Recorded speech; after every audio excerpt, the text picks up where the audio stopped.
Hello, good evening. I'm Tiffany. Welcome to my quilting live. It's Sunday. So, Sunday where I will sew today. Anyways, let's see who's here. Joanna, Mary, Sunny, Margaret, Lori, Karen, Joyce, Jim, Raina, Ruby, Tanya, and apparently that's it because, once the video kicks on, it kicks me off. Hello, everybody. Welcome. So I am still working on my Liberty Lane quilt. Obviously, I haven't done nothing since last week. I took it down so that I could do other things, and now it's back. Look at that. Oh, it's on the wall again. So I just need to finish piecing we got the sides. I just haven't sewn nothing together, and then I'm doing the top and bottom, which is the leftover pieces. And then I need to add this border, and then we add the big border, which I'll cut right here in front of you all because I saved that for later kind of thing, because I have to cut it a specific way. And some of you don't know how to cut yardage, like border yardage, a specific way. So I will cut that, and then we'll attach it, and then it gets this final border. So we'll see how far I can get today with this lovely quilt. And if you don't know what this Liberty Lane is, I guess apparently it's a free pattern on WilmingtonPrints.com. So you can get the pattern, you just have to source your own fabric for it.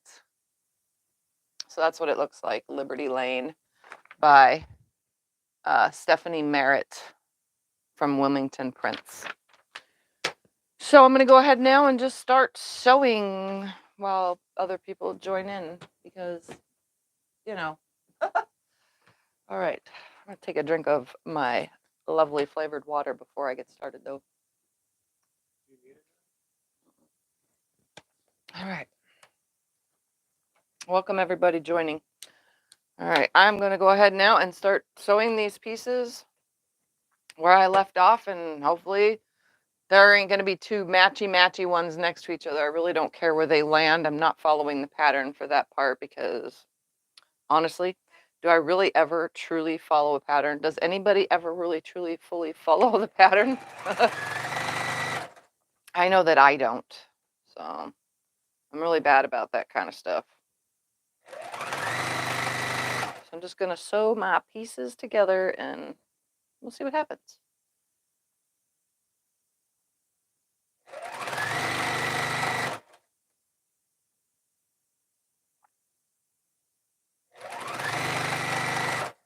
Can you do me a favor, though, and in about in a few minutes, just turn the iron on. Am I ironing, or you can iron, I don't care. So I can turn on the good iron? Yep. You can turn on any iron your heart's desires. The one that works, yes. Apparently none of my irons seem to work anymore. They work, it's only one They steam. Work, yeah. The others don't steam. Yeah, none of them steam anymore. Go figure. You know, it happens. Whatever. My own fault for running hard water through them, honestly, but I guess that's why I prefer the cheap irons, because it's more economical to buy a Walmart iron for however much than it is to buy a name brand iron. I just buy whatever. How long before you could sit at your sewing machine after your hip surgery? How long could after my hip surgery, I didn't sit at the sewing machine for like a whole month almost. But my hip wasn't replaced, it was just fixed because the labrum tore from the whatever, and they did these pin things that hold all the way around the labrum, and then this rope stuff, nylon rope stuff, and they hook it all back into the bone. So, but it's already failed me, and now I need new hip, as in full hip replacement. So eventually I'll get there. Doctor said wait till I'm 45. Well, this year I turned 45, so it's gonna have to happen sooner or later because it's definitely killing me. It is not fun to walk around with a bad hip. or bad anything, honestly.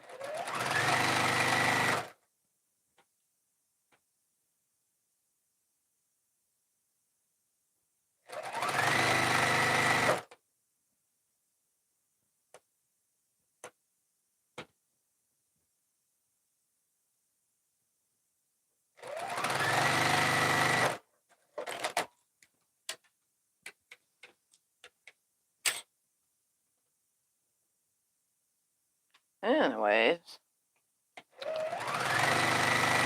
if at all during this live stream you have questions, just ask. Ask away. I am not shy about answering questions. If you have any.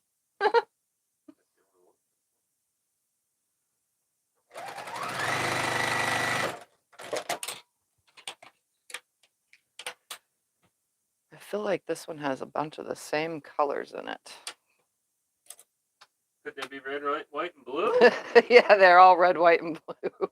I said that, and Scott goes, could it be all red, white, and blue?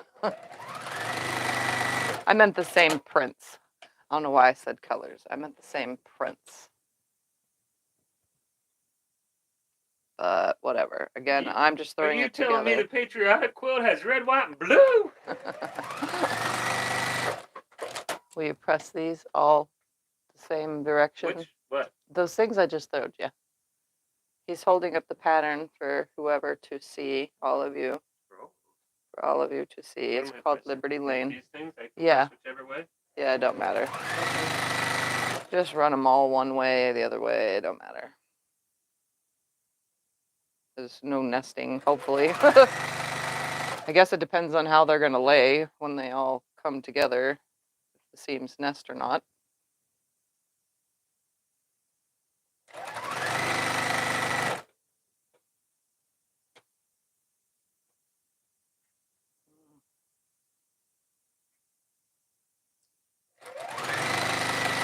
I think this is why they had a chart, because or else you run with the same prints over and over here.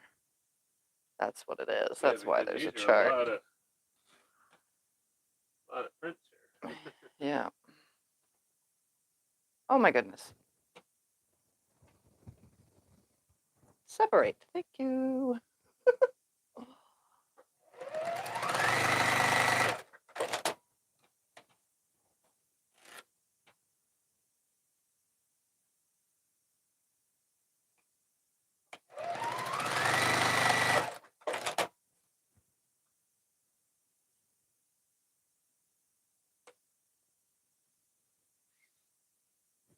I feel like I have a silent video today. I don't really have much to talk about. I didn't really do much this week. What you've been doing this week? I have been custom quilting one of my own quilts and ruining it pretty much because I'm making it up as I go and it's not coming out very good. And then I realized my tension on my long arm is messed up, but I'm not ripping out a whole entire quilt and requilting it. Stop? It's not ruined. It looks beautiful. He thinks it looks beautiful, but I think it's just a mess. It looks really good. But I'm quilting the, if you guys remember, did I do that on a Breakfast at Tiffany's or did I do that on a regular video?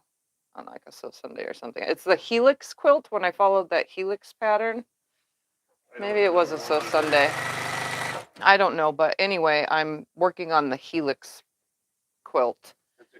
And I'm just custom quilting it. I'm not really quilting it to match the quilt per se, to like make something that looks cool. I'm just quilting different designs to help me practice with my custom quilting because again, if you don't use it, you lose it. I can't custom quilt, I personally think, very well without practice. I think when I don't do it enough, I'm not as good as I could be as if I did practice more. So I'm pretty much practicing on the helix quilt and it's not going to be very great, but whatever. what I'm doing on it really doesn't match the pattern all that great, if that makes any sense. Just kind of winging it. Oh, it looks good. You'll get to see when I pull it off the frame. It's literally, I've been working on it for like 25 minutes here, 40 minutes there, 30 minutes here, an hour there, because I really can't stand long lately. So and sit long or anything long periods drives me nuts.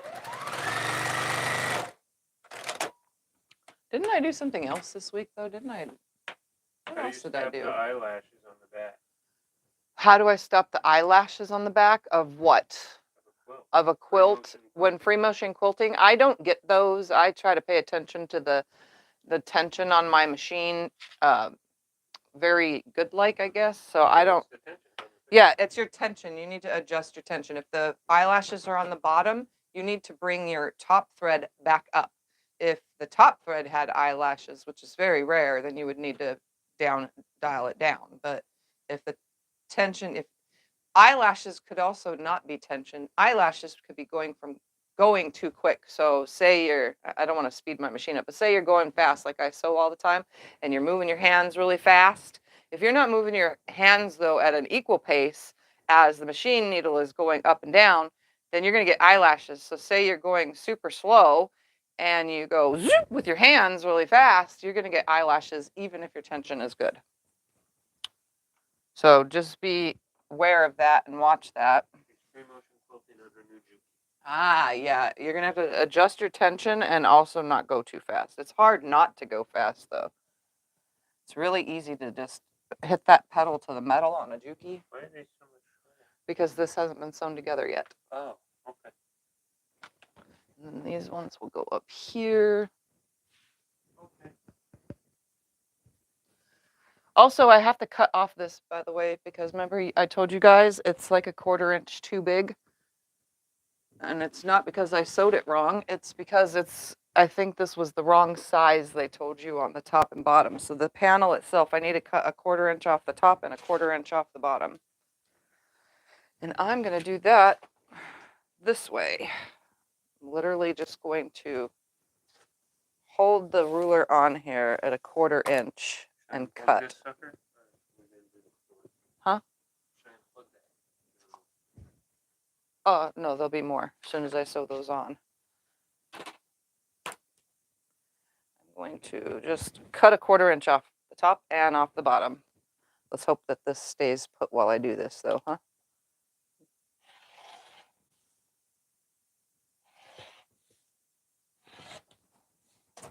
Yeah, it definitely didn't need to be 2 3/4 or something like that the pattern said. Because those sew up and they didn't become that size.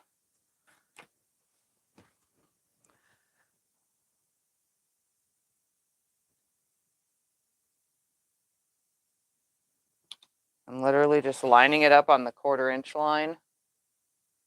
Ah!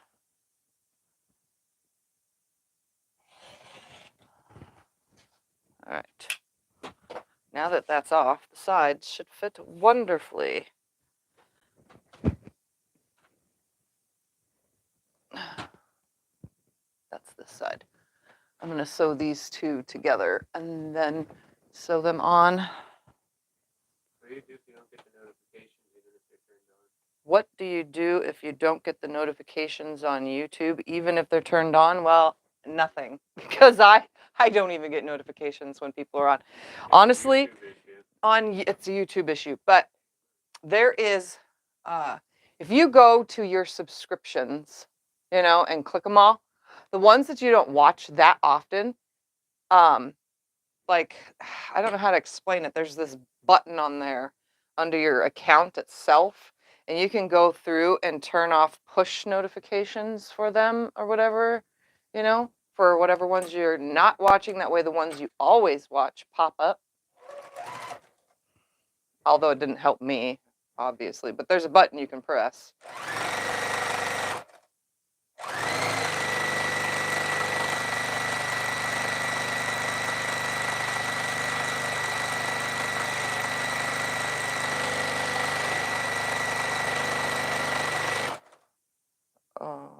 Okay. must have pressed it with something folded.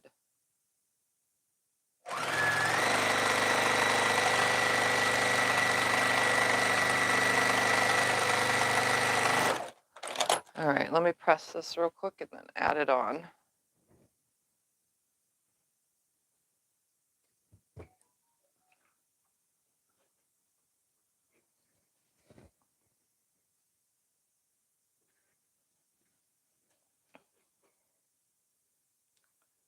Yep, that one didn't match up. Okay, it happens.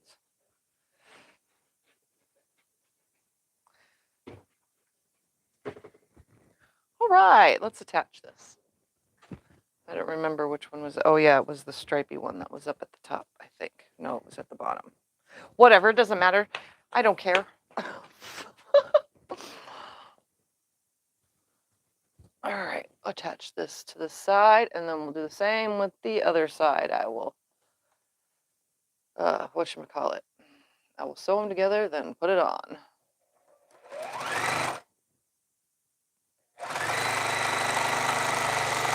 Make sure that it meets up with I chopped off a 1/4 inch thing.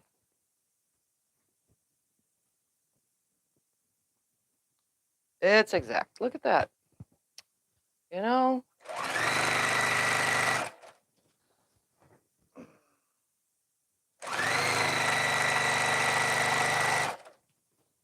I do feel like I'm sewing with a exact 1/4 inch seam, so that should be adjusted to each person who makes their quilts, you know, when you're sewing.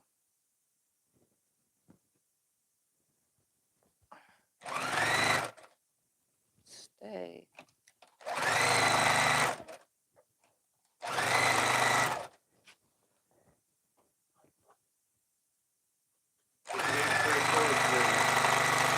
Huh?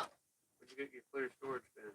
My clear storage bins over there all came from the Dollar Tree. Well, except for some of them. Some of them I had for many years. They're old as Okay, old the gets. majority of them. But you find them, they're shoe boxes at the Dollar Tree.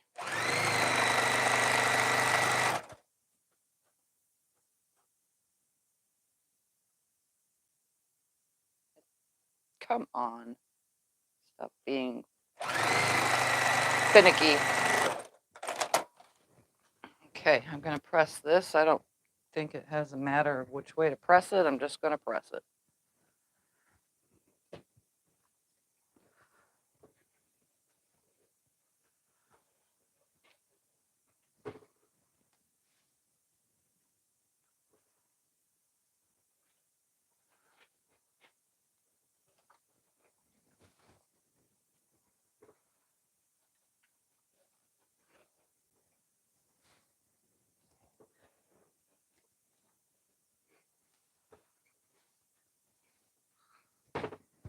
Okay, one side is on. Woohoo, I got that far. Just gonna put that there. Sew these two together.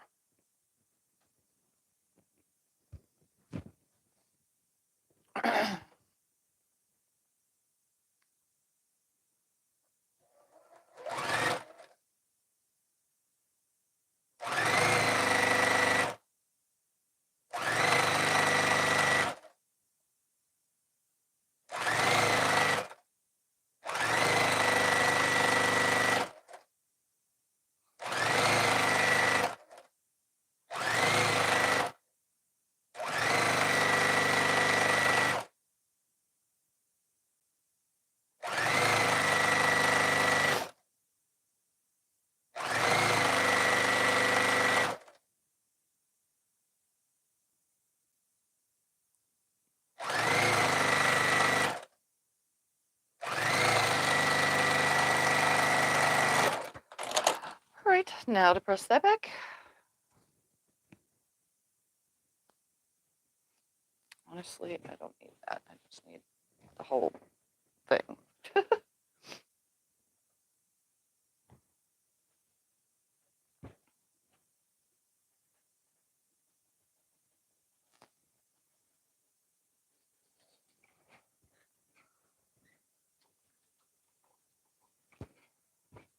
Oh, come on.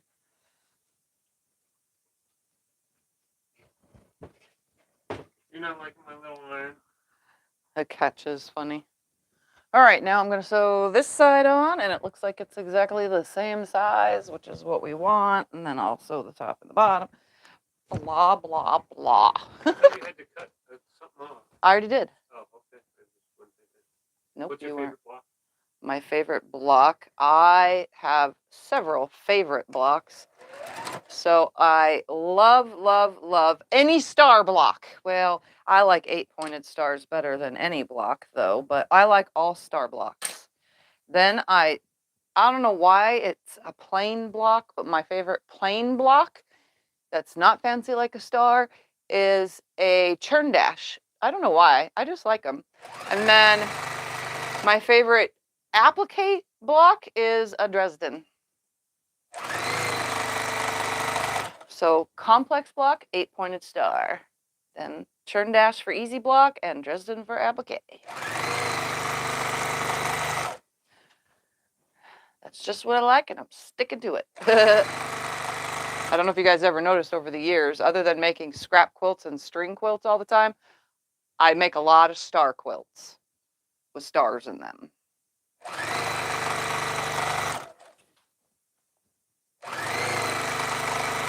I think my most recent, other than exploded, being technically a star quilt that exploded, before that was Map of the Stars that I designed. That one has stars in it.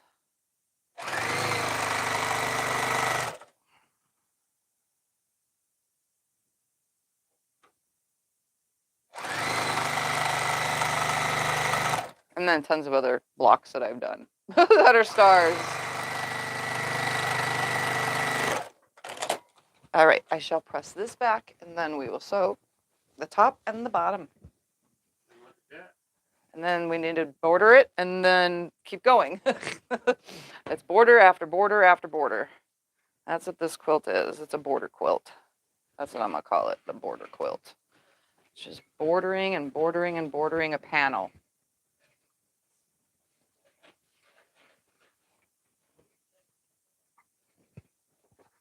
All right, let's place this up here. I think it looks cool, all messy and not like the pattern. Okay. Let's sew these together and then the tops together. The part that's going to take a while is cutting the mitered border.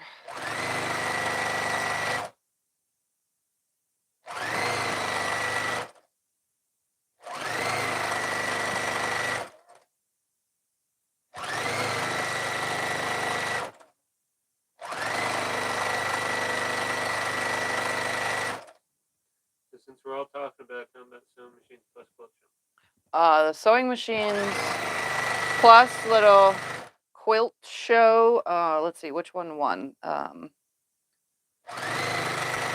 of the pretty rainbow colored big star, like a Judy Niemeyer type pattern, won 3rd place of Judge's Choice. I'm trying to think now. Who won 1st place Judge's Choice? Oh, the Joan of Arc that was holding technically a lightsaber. Yeah. Technically, it's a lightsaber, and Joan of Arc's hand. And then the butterfly. And then People's Choice was, it wasn't the one that was butterfly, but it was like angel wings. It was 2 wings, and it was quilted with all sorts of different colors on it. If you looked at the back, it was really awesome. That is what won People's Choice. They didn't actually do 1st, 2nd, and 3rd place on People's Choice this year. They just did one 1st place, grand prize or whatever. And I did not win anything, which is okay because I entered just so that people could see my work. That is the point of entering quilt shows for me, is just to get my work out there so that people see it and know my name.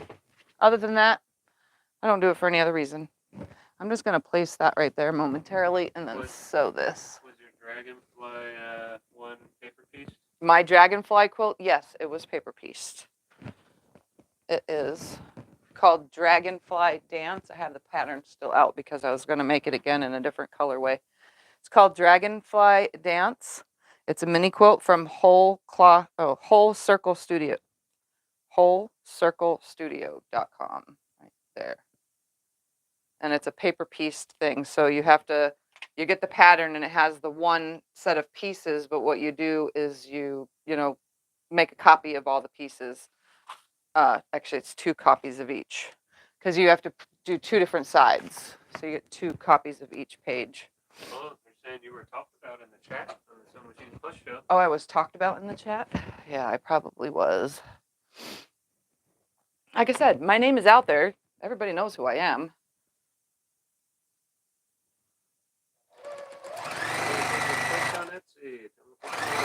My quilts are all on Etsy. Scott will put a link in. At least they're the ones that are for sale. What?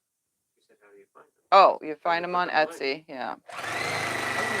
My finished quilts, though, pictures of just quilts that I've finished, like my Dragonfly Dance, that one is on like Instagram. There's no picture on Facebook, but yeah, that's how you find. Oh, Groff Quilting is how you find my Etsy. Groff.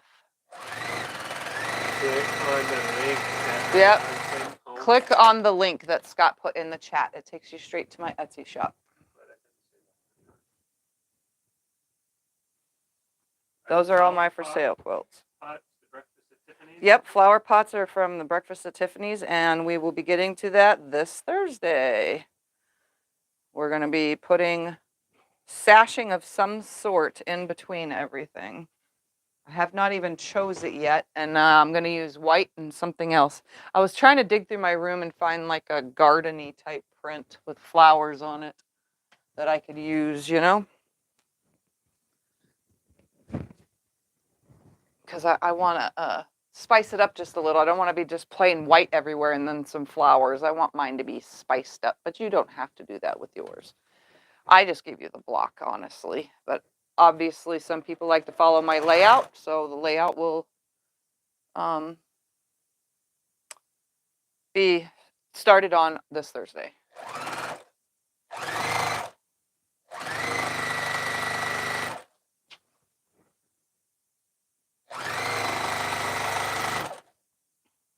This Saturday, my daughter Maxine is getting married to her fiance Kelsey, so that's what I'll be doing this weekend.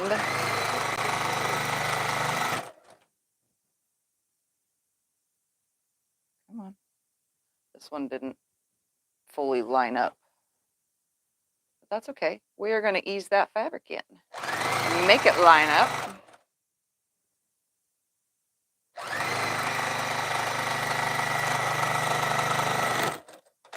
And then we're going to attach the bottom now. Well, this is there. A dragonfly one like yours at the Texas show. A dragonfly like mine at the Texas show. That's awesome.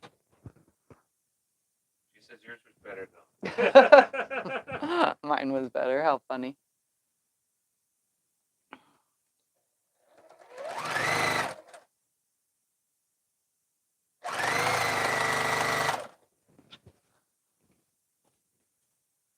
Technically, this you should be pinning, but I don't pin. Maybe that's why I have to ease fabric in because I don't pin.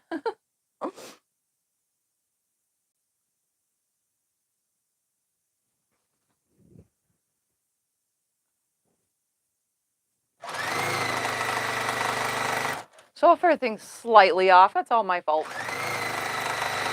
My fault for taking things easy. Yeah, see, this one's doing it too. I must ease it in. The feed dog's taken more fabric, so it's a good thing the looser fabric is on the bottom. But I'm just going to hold this end together as if it was pinned. Give it just a slight tug. And then everything lines up.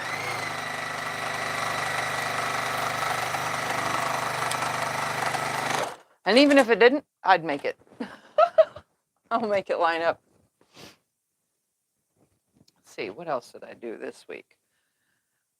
What else is coming up? Anything? I don't know. I didn't do really anything. We watched movies this week. We watched a movie that was made for Amazon or whatever, and what was it? It was really funny. What was that movie? Shotgun Wedding. Shotgun Wedding. Oh my goodness, you guys got to see that. It's on was it Hulu? No. What was it on? Tubi. It was on Tubi. If you guys have Tubi on your smart TVs, It's free. it's free. It's called Shotgun Wedding, and oh my God, that movie was absolutely hilariously good. And you know, I only come to you when I find really good movies, because I don't really talk much about movies. Me and Scott finally finished watching House, and we haven't chosen another TV show. Instead, we're doing the movie thing for a while. Just gonna watch movies. All right. Until we find another show to watch, obviously. All right, so the next step is to keep this on my lap because we're now hooking the N border, which is N is the striped fabric border of this one. So soft stripe border. I'm not doing it the way it says by cutting it. I'm just going to sew it on the way I've always sewed my borders on, one side, the other side, and then the top and bottom. Because I made one long continuous strip here. Oh, there's the end right there. Just going to toss it on the floor next to me and sew it on. And then we will cut the other border. And this is how I make things fit.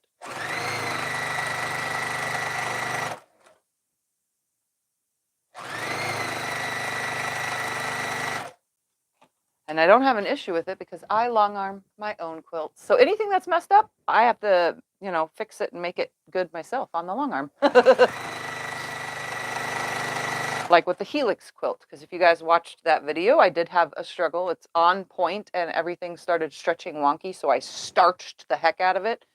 That didn't help. Once it gets to the long arm, no matter if I stretched it or not, it's still square though. I have it square, pretty square. But it has some sagging in it, which I obviously heavily quilted out.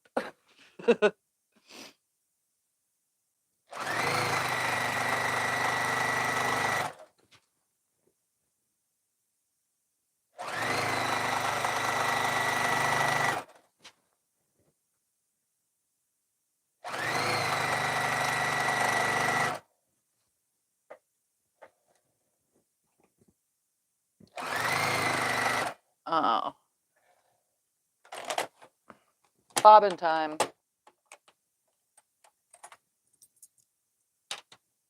I think I'm out of all the ones I pre-wound. Oh, I got one. I got two left. I pre-wound like 8 bobbins from this spool of Aurifil thread.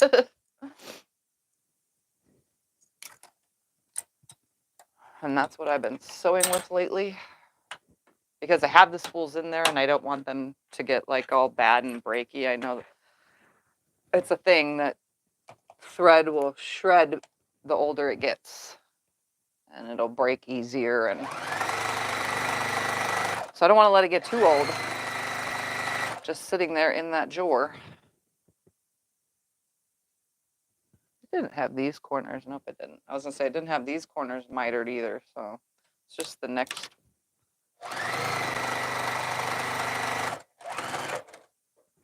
All right, flip it around. And so that I have an equal amount of binding border on both sides, I flip this around too and start from a fresh end.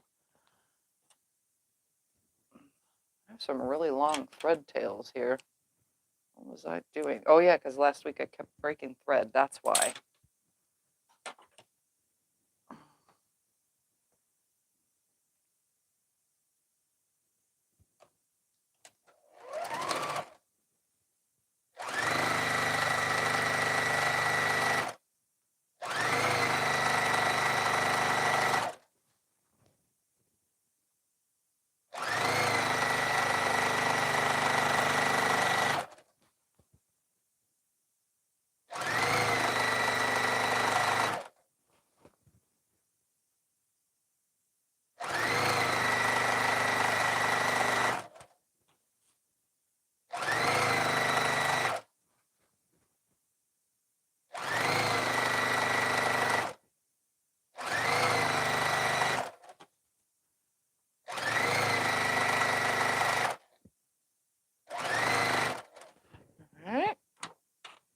doesn't it not seem like enough for the top and bottom here? All right, turn it, finger press it, attach. Let me just make sure no seam lands, and I hate when a seam lands in the corner. That's close, but not on it. So that's good.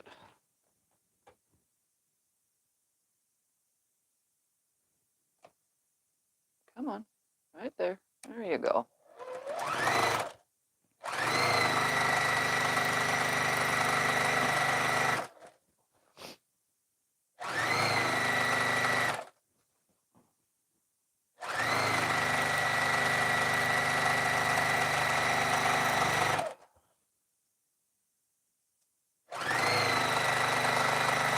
All right, let me finger press this back real quick. This 60 by 80. No, that's not queen. That's not even a twin. It's a lap. Something, yeah. I just had one of those moments just now.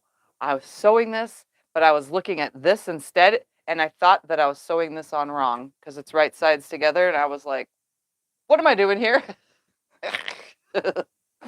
I just had like I guess a sewing brain fart, literally in the midst of it.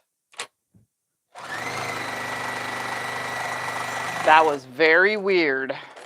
Even though I knew I'm sewing right sides together, I thought I had it the wrong way because I was looking at that one sticking out the correct direction. Whew. All right, and then this one will go on the other side, and then there's probably a little tiny bit left over. I have so many scraps left over from this that I'm probably just going to sew them all together. Actually, you know what? Instead of sewing them all together, I will make a different project using stars. I will do soft tooth stars with the rest of all that and make a whole second quilt. That's what I'm going to do. Instead of sewing it all onto the back.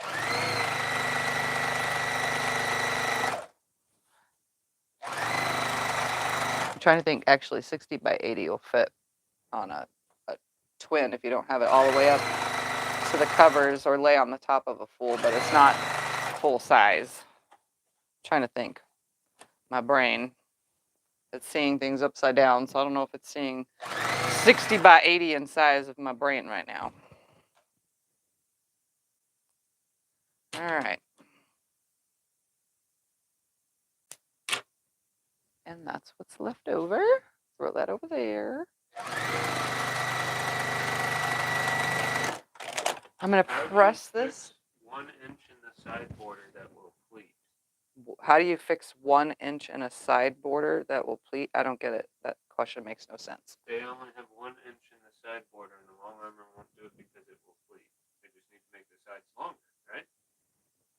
You mean you made your final border only 1 inch? That's probably why they won't long arm quilt it. I will, but I don't know about other people if it's only 1 inch, because that just shows 3/4 of an inch, and they really can't quilt anything there. It's almost just like not having a border at all.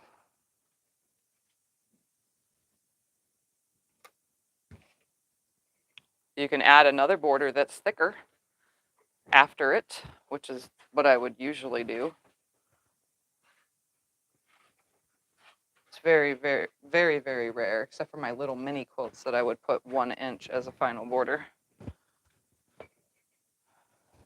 It usually follows a 3.5 inch or 5.5 inch or something.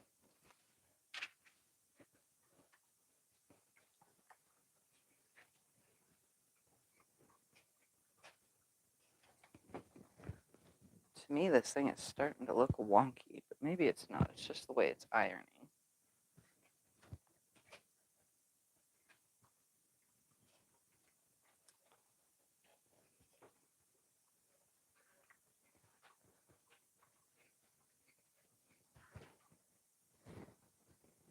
I think it looks great, all scrappy like this.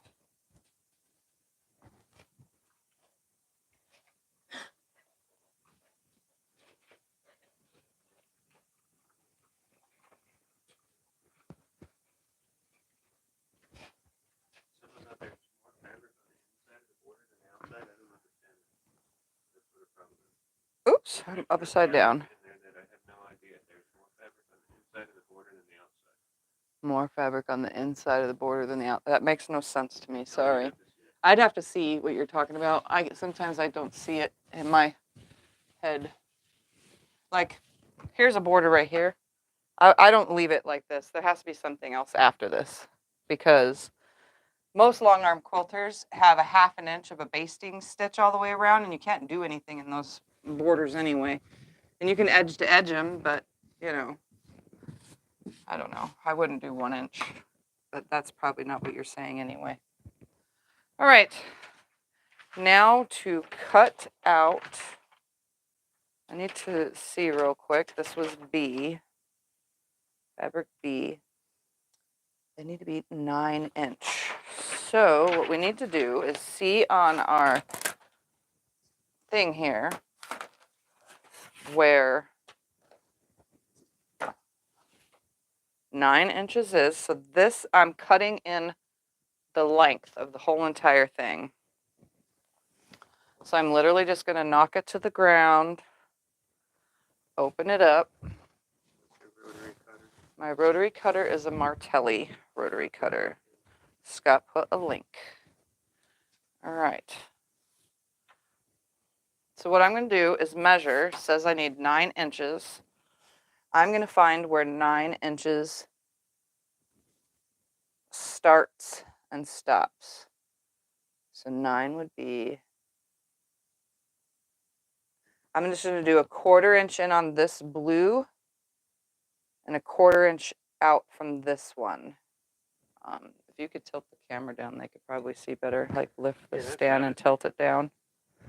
And since I pre-pressed this, it should be good. I'm just going to follow along this. So I'm going to line, oops, which one did I say again? Right here. I'm going to line this up and cut a 1/4 inch into this all the way down, the whole entire length. Then we're going to come back and cut a 1/4 inch to this side of that one. How wide is that? It's not even an inch, it's 7/8. So I'm going to go ahead and just cut all the way down. Oh, I can't see this. I have to get really close because the light from above me is glaring on my ruler. I'm sorry, I can't turn that off, then it'd be dark. I'm just cutting along this. So if you guys have never cut like this, you just measure it out. You're going to be using a 1/4 inch seam, so all this blue will be hidden.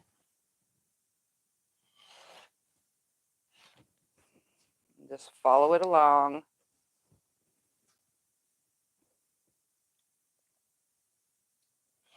So this applies to any border fabrics that you're trying to get a specific size out of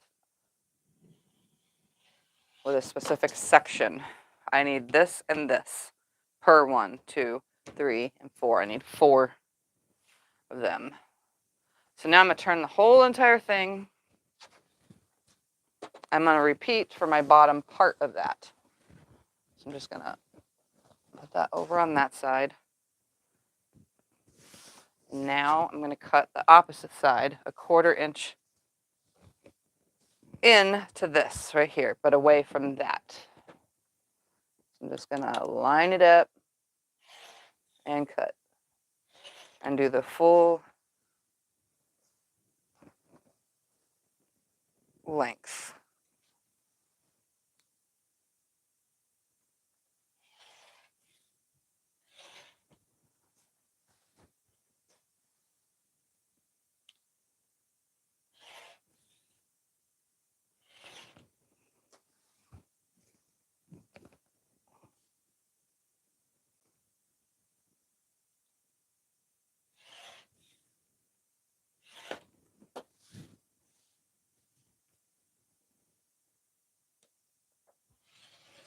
Okay. Oop. Did I not touch right there? Okay. So this should be 9 inches. And it is like 9 1/8, but I'm not even going to fuss about that. So now I have a border. And they're going to be going on facing out, I think. Yeah, it's going to be facing out like this, but they're also going to be mitered. So I'm just going to lay it up here for just a second. So now I'm going to repeat that. Yeah, we look better that way. It was the other way. I like the American. So I'm going to turn the whole thing back upside down. I mean, back to the other side. Fan it out. I'm going to cut that same thing. So I'm going to cut 1/4 inch in this way. So I'm literally cutting off some of this, the other, skinny amount, and then I'll flip it and repeat. And my seam allowance should take all of that in. And if you don't trust your 1/4 inch seam allowance, you could always just do 1/8 of an inch from that, kind of thing.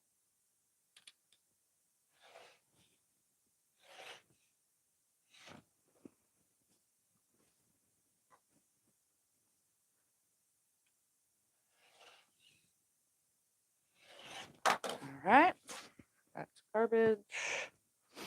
Now flip it around again. There's a lot of fabric moving here when you do this. And now, same thing. It's going to get pretty much 9 1/8 of an inch, which is fine, as long as they're the same and they match up in the end.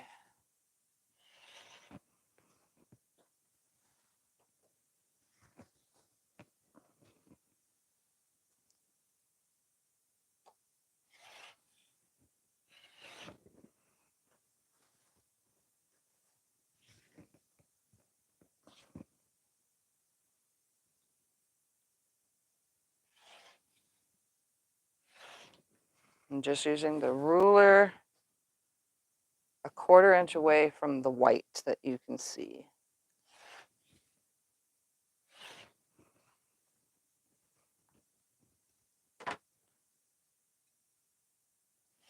All right, number 2, done.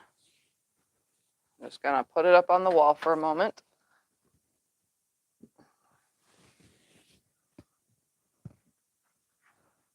Turn and do that all over again. Cut off that little sliver.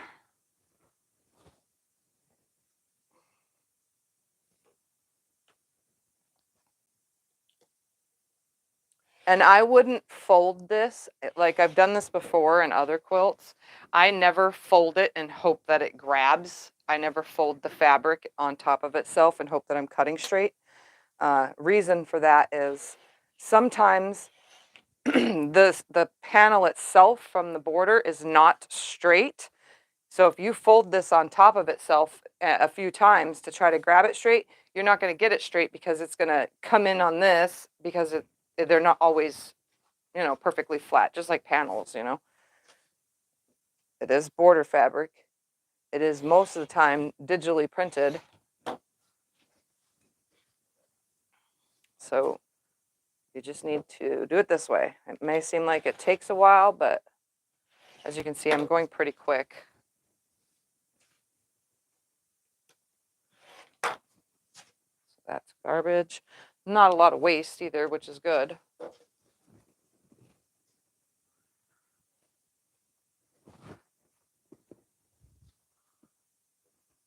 Okay, so now I'm just going to go down this one.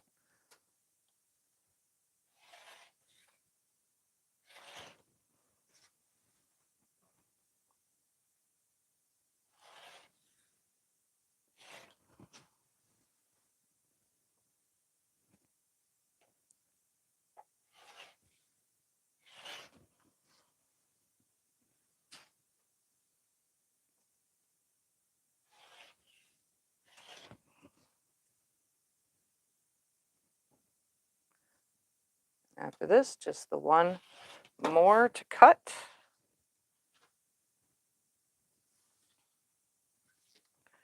All right, so this will be the top. I'm just gonna set it aside for now right here. Actually, can you press this crease out of it from Of course. the whole thing. Yes, I got it. I got it. Thank you. All right. While I'm right here, I'm literally just going to do this side first, and then I'll cut off that little singular spot on the other side.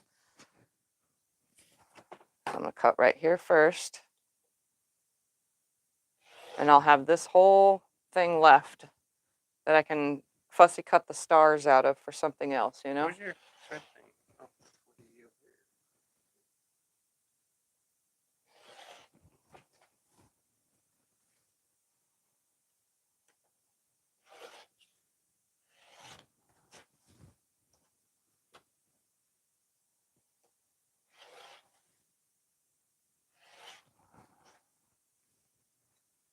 All right.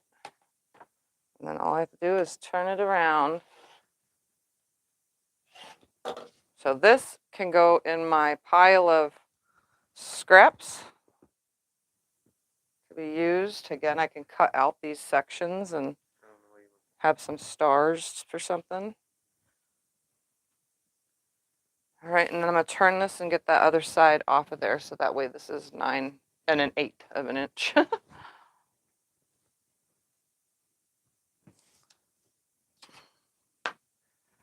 Just literally trimming this off of there.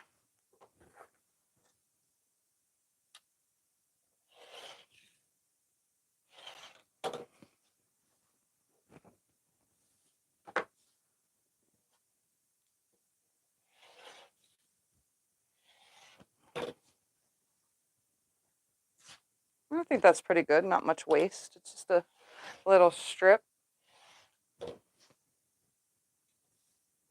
that cannot be used elsewhere because it's definitely not keepable size.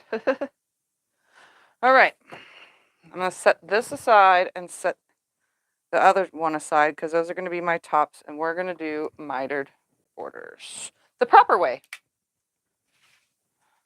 the actual proper way. All right, here we go. We're going to grab the quilt top right here, and now I'm going to find its halfway mark right here, and I'm going to put a crease, and actually, so that I can see that lovely crease, we're just going to put a pin in it because I cannot see the crease that I have made in a striped fabric. We're going to grab our lovely pins here and do this properly. I'm going to put that right here in my crease. There's my center. I'm going to center the other side now.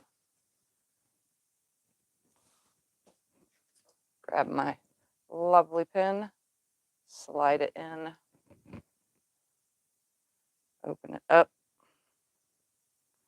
slide it in properly, up and down, just like this. All right, and since I'm already on this side, we're going to keep it on this side. This is proper way of doing your mitered borders. Now make sure your mitered borders are a lot longer than what you need them to be. So if it's a 9-inch border, it needs to be 9 inches bigger on both sides, but technically like 10 inches bigger on both sides. All right, we're going to take the lovely border here. I'm going to fold it in half and find its center. Now this end is not very straight at all, but I'm just going to find the center of it itself. So whether that's straight or not, we're going to find the center. I'm going to make a nice, good crease. I'm going to open it up.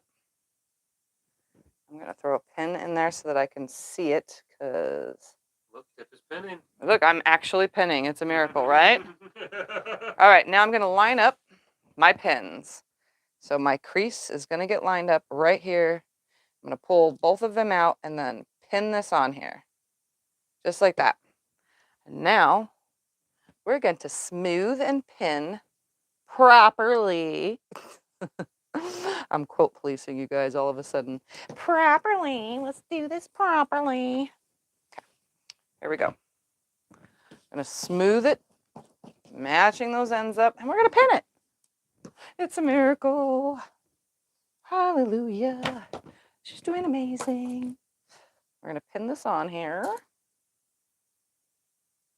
And I just throw, some people put their pins in the other way, some people put them in this way. I just put them in this way and pull them out as I get to them.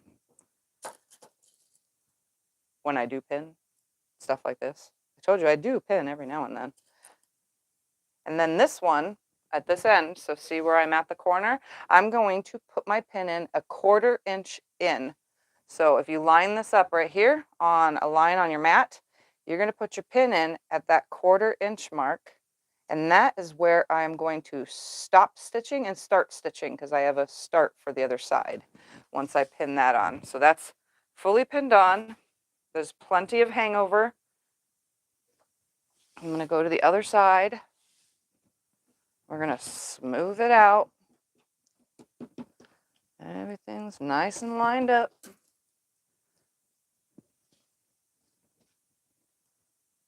Hello, where are you at, fabric? I know it's hard to keep something flat when, you know, you have to move things around on your sewing desk ever so weirdly like to make it work, but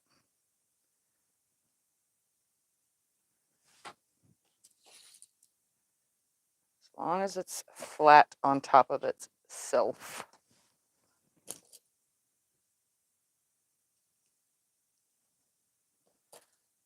And then my last pin, again, you can fold this over like this, line up on the corner right here, place this down, and all you'll have to do is go to 1/4 inch in right here, and that is where I will start or stop sewing. It depends on what side I start on to sew. And then I'm going to do the same with the other side, but before I do anything, I'm going to sew this side on. And I already have my start and stop point. I already have my halfway mark on the other border marked. Maybe I should keep this next to me. That would be the smart thing to do. And if you can see my sewing right here, I'm going to put the needle down right where this needle is coming out.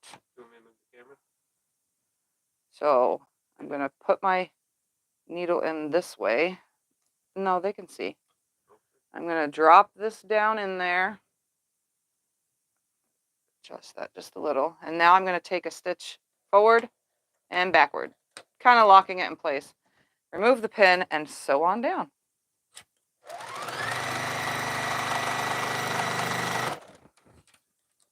Get all that other junk out of the way. And I can see that it's catching that 1/4 inch seam allowance, which is that edge that I created. So it's catching that perfectly.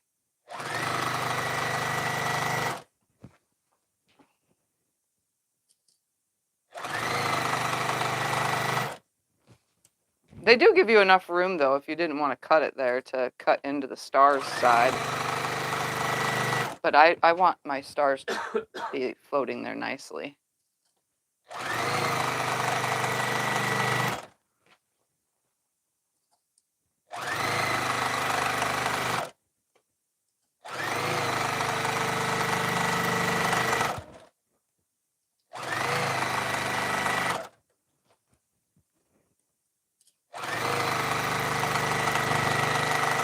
All right, so here's my pin. I'm up to it. I'm just going to turn it the opposite direction to where I can see where the pin went in at my 1/4 inch. And I'm literally going to sew right up to it and then back. That way it has a back stitch so that it's fully tacked in. And when I start yanking on it to move things around, it's got a back stitch. But make sure you put the pin in. This is the proper way to do it. So now this one is on. Let's pin on the other side. You can do like the side, the top, the side, the bottom. You can do it however you want because you're always stopping 1/4 inch away anyway. So you can do it however fits your brain. Please stay, don't fall. All right, let's grab another one of these. We're going to find that center again. We're going to put a pin in it.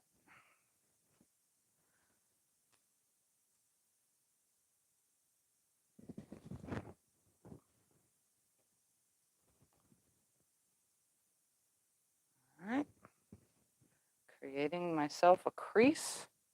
Maybe I could just lay that crease on there. Let's see if I can find it just right. You know, I'm not always perfect with this stuff.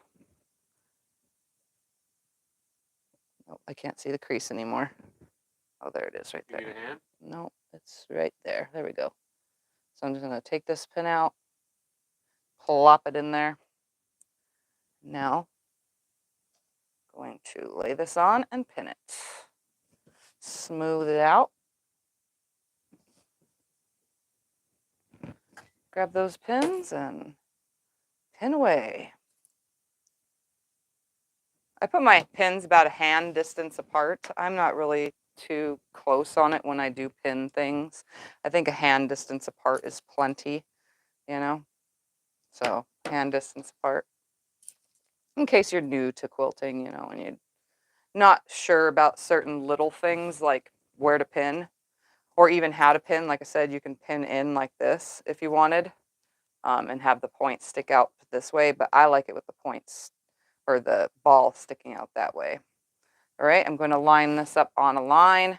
That way I know where a 1/4 inch in is, which is right here. Let's see, I'll put the pin in and see if it comes out at a 1/4 inch, right there. There we go. I put it in the opposite way just so that I can see it. We'll see if that helps. All right, now I'm going to go the other direction.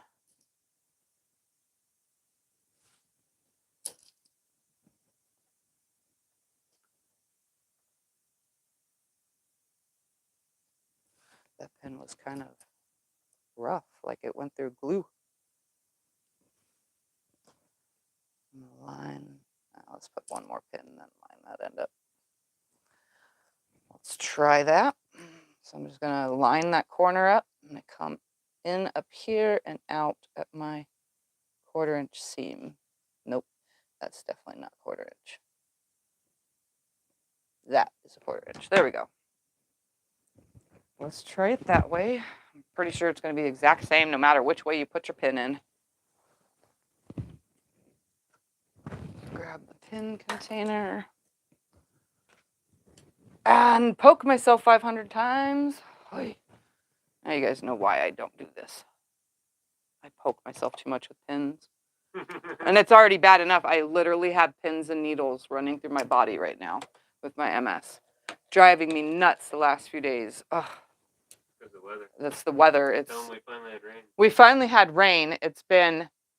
It was super nice for like a week. And then all of a sudden, dark clouds for like a week and cold, cold, cold. And then all of a sudden, it just rained on a Thursday. And then Friday, it rained a little bit more. Yeah, it got down to like 40, 50 But degrees. it was like 43 degrees outside. And Damp and wet, and I was freezing, and that does not help me arthritically and MSy. I can't do both. I do not do well in cold weather whatsoever. And yeah, so I've been having to take my nerve showers in the middle of the night because I get so itchy from nerves just poking me like needles throughout my whole body, and it makes me itch. So I get in a really, really hot shower. I heat my body and my nerves up, and then I turn it to cold real quick before getting out, and I freeze my body, and then I get out. And I don't stay under that water for longer than like 3 minutes, and it shocks me enough to where it turns my nerve signals off enough to where I can fall asleep. But by the time I wake up, it's all back again. It really sucks. If anybody's ever known anyone or has a family member or friend with MS, it's the things that they go through is sometimes I don't know how or why this disease exists, but it does, and we have to suffer with it. I have happy suffering though. As you can see, I can work through it. I have a turn my brain off kind of thing. I enjoy sewing. It's a great distraction. I almost said distraction. It's a great distraction. My quilting on the long arm, it is a great distraction, but I cannot stand for very long as my legs go numb. So, like as in if your foot falls asleep, my legs do that while I'm at the long arm. So and this weather has not helped it at all, but I'm still doing the things I do and getting things done. All right, I'm going to stop in here right at a 1/4 inch where that needle is.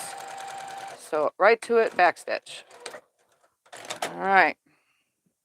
So now that should be grabbed and not come loose. Now it's time to repeat the process by folding it in half.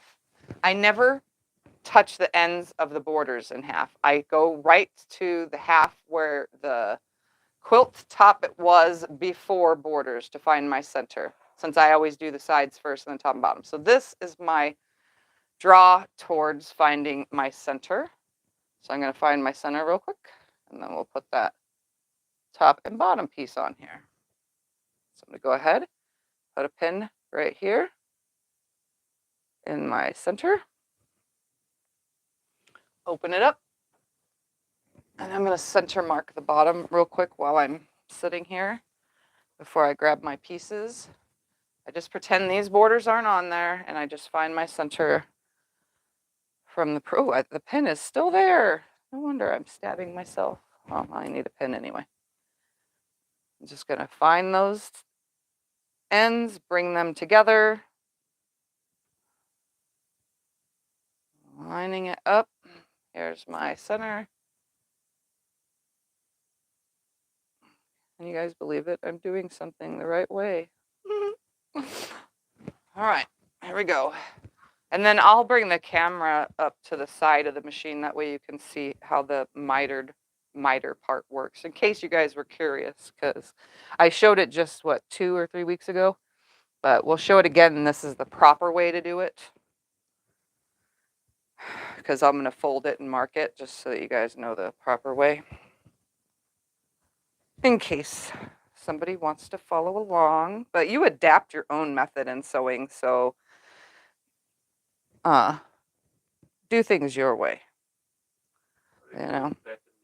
How did me and Becca meet? Well, that's actually a funny story. So we have a mutual friend named Teresa, and she was like, I don't know if she was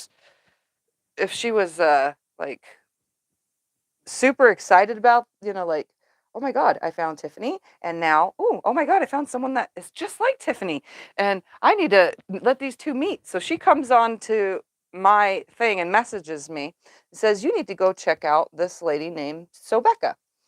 Her name is Becca, but her channel name is Becca. And I said, okay, I'll go watch. So I went and watched her channel, but Becca was doing lives. This was when she was still in her basement of her other house before she moved. This was years ago. It's been years now, a lot of years. So I went on, and instead of chatting in the live stream chat, I didn't. I said, oh, she's cool, blah, blah, blah. I'll watch her videos. That's awesome. And then Teresa pulled the same thing to Becca. She messages Becca and says, well, there's this really awesome chick. You need to watch her channels. She sends Becca over to my channel. So we're both incognito watching each other, not even knowing it. And long story short, I made the first comment. Hi, my name is Tiffany. She goes, oh my gosh, Tiffany, I know who you are. And da da da da da. And then we just started chatting. It was not online. I mean, it was on the live chat at first for like the first week. And then we finally just exchanged information. And we started texting one another, and real life texting, not, YouTube life. I just met up my 1/4 inch seam right here, by the way, if you guys were watching. So I just lined it up right there, and I made it come out where I started and ended my stitching. Are you going to do mitered corners? Yeah, this is mitered corners. This is how you do it the proper way. This is the proper way. This is the way I learned to do it before I adapted my own method. My own method requires me not pinning, not getting up to stand away from the sewing machine. I literally sit at the sewing machine and sew. I don't even have to lift a finger, just sew. And I move and adjust right there from the sewing machine. But this is the proper way. Get up, stand up, move around. All right, so again, same method, putting that pin in. Ouch, not into my thumb. That hurt because that was my bad thumb that I kept bunking on the stupid ruler, the long arm. Oi, oi, oi. Don't bleed. Well, don't bleed. I don't want blood on my red, white, and blue quilt. So I'm just going to put the pin in where it comes right here. They won't notice it's red, white, and blue. Yeah, it won't be red, white, and blue. It'll be stain red, white. It'll be whatever color, pink, white, and blue. All right, I got to do something about this chair thing. The cushion's not helping? Oh, no, it fell down all the way again, and the whole bottom butt part was off the chair. You want to switch cushions? No, it's I can fine. bring the other cushion in. It has nothing to do with that. It's the getting up and down. It's Okay. causing it to fall off. Okay. All right, so with this, ouch, being moved out of the way, so I'm going to take my previous one, see this? I'm going to move it up and out of the way. I don't want it in my way when I start right here, so I can see this corner right here. So now I'm going to ask Scott to bring the camera over here so that you guys can see how this works.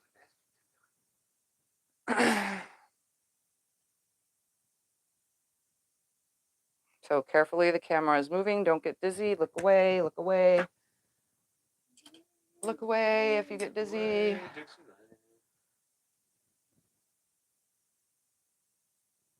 Where do you want that to stand? Is that too close? That's right, fine, just like that. Just make it zoom down. Okay, so now with this one out of the way, we're going to move this one up where we, would normally have it upright. I'm going to take my pin out because I can see, and I'm going to replace it on the front side right in that darn, right here, into where I need to start and stop. And I could see my pin sticking out right here. So I'm going to go ahead and hold it, and then I'm going to drop my needle in where the pin is, right there. I'm going to take a stitch forward, stitch back. But I'm not going to cross behind the needle when I go stitch back. Sorry, I got a lot of fuzz right there. And then I'm just going to literally stitch down this whole side, pulling my pins out as I go.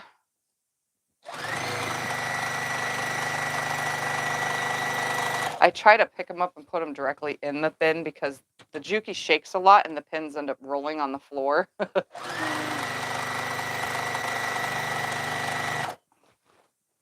I have stepped on too many pins in this room. And now that we have thicker carpet, I seem to have stepped on them even more. Because it hides in the thick carpet. All right, I'm coming up to this end. And you can see my needle literally is coming into that, but I'm just going to pull it out. I'm going to replace it into my, hold on, we're going to move this up and out of the way. We don't want this in the way. There's my 1/4 inch seam.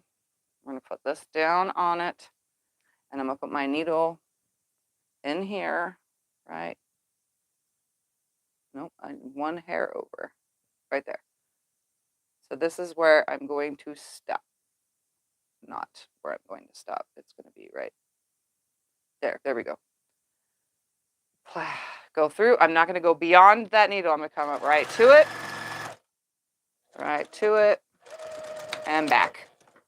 Not beyond. That way, when I pull these apart, it's touching. There's a slight, I don't even think that's an 1/8 of an inch gap right there. I know you can't see it, but when I miter this, when we bring these two together, that will get hidden because I'm going to start at that and stitch across. So while you're right here, we're going to stitch on the other side. I mean, I didn't even put it on there yet. I just pinned it, marked it. Can I have the other last border right there, please? Of course.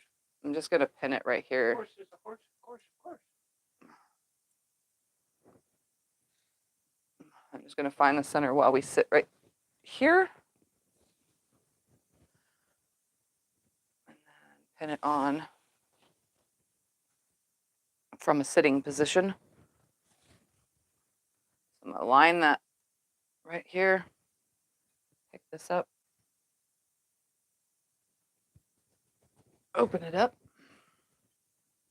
Keep my finger there since I'm sitting here doing it instead of standing, and then put my pin back in. So I'm going to go ahead and I'm honestly just going to walk this up like this. And this is the no pin method for me. Just going to very carefully. Wow. I'm going to move this one out of the way. And lay this flat. And then I'm just going to grab my pin. And I'm going to find where that 1/4 inch is. Right there. So that's where I want to start with my needle down. So I'm going to place this up. Drop the needle down right at that pin. It's like in front of it though, obviously. Drop this down, take a couple stitches forward and a couple back. And then I'm just going to stitch this one without pinning the whole thing. It's got a pin in the center. That's all that matters for me.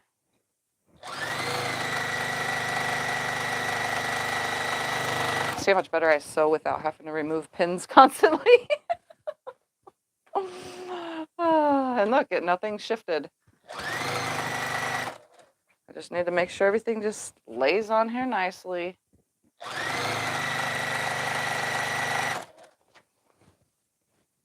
And then when we come up to the other end,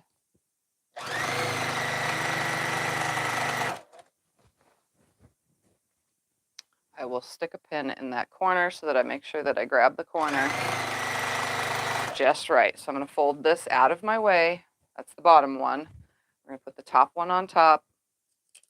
Take a pin. Find where that goes. Put it in at a 1/4 inch in. And then, oops, right there. And then meet it up. Go over. Meet it up right here. Just like this. And stitch to the pin, but not across the pin. Right up to it. And back. That way, when I open it up right here, you can see, oh, these ones touch even better. There's no gap. You can see my 2 little threads, and this is why I backtrack. If you don't backstitch, it's going to start pulling itself out. All right, I'm just going to keep you guys in the front position, but we're going to come over here. We're going to do this standing until I'm ready to sit. Come over here so that you can see. Tip it up just a little. Now I'm going to take, you don't have to press at this point.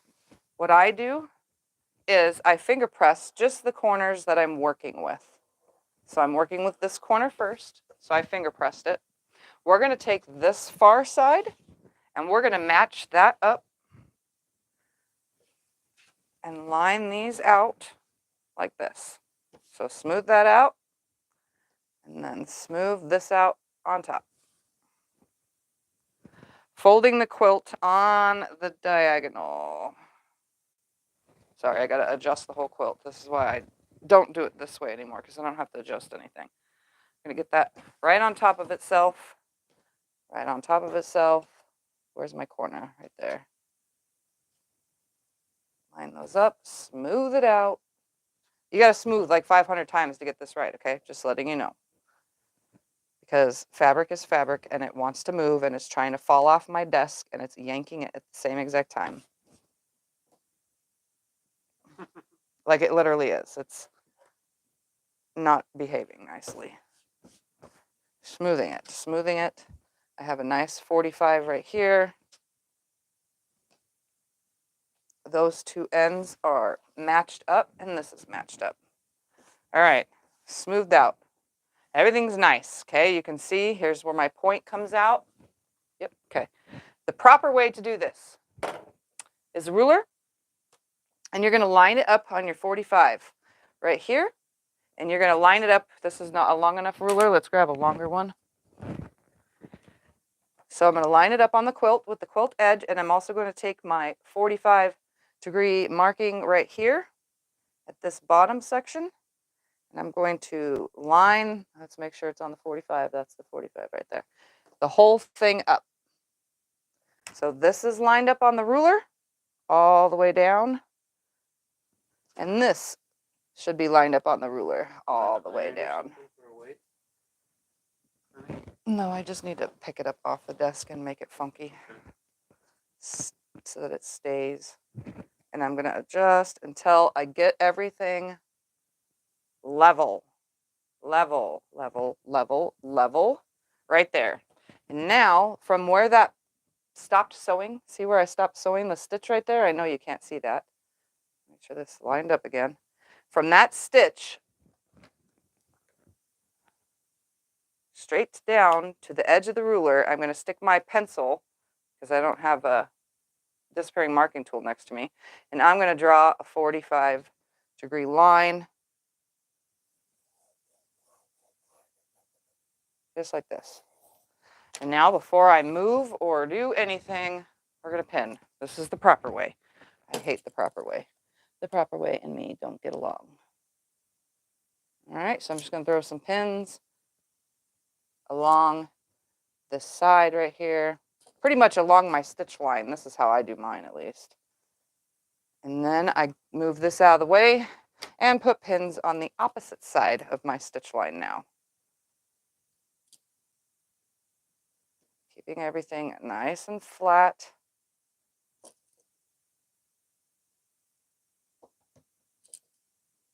Come on, right there. And now we're going to stitch on that line. Nothing should get moved or out of place, but we're going to start the stitch right where that last stitch comes out. So let me put that over there. Move this over here so that you could see. And I'm just going to stand for this part. I'm going to move my magnetic seam guide out of the way. I'm going to lift my presser foot and put my needle down right here at that stitch. Sorry that it's not as seeable. All right, so let me put my needle in that stitch right there. Drop my foot. I'm going to take a stitch forward and a stitch backwards. If I could find my pedal now. Forward, backward, forward. And now I'm just going to sew on that line that I drew with the pencil. This is the proper way.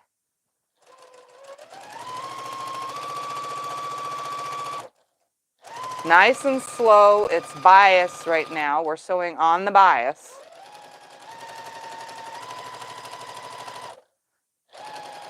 And then I always backstitch right here at the end. Okay, let's move this out of the way. Before I do anything, we're going to pull all these pins out and check it. Make sure that I got it right.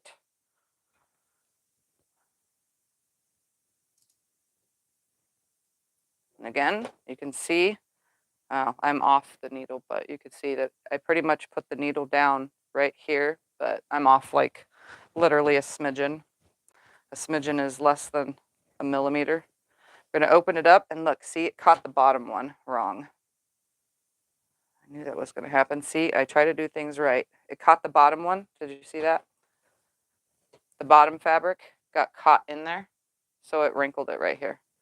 So I need to take a pin, I mean a, whatchamacallit, our thingamabobber, seam ripper, and knock out those stitches.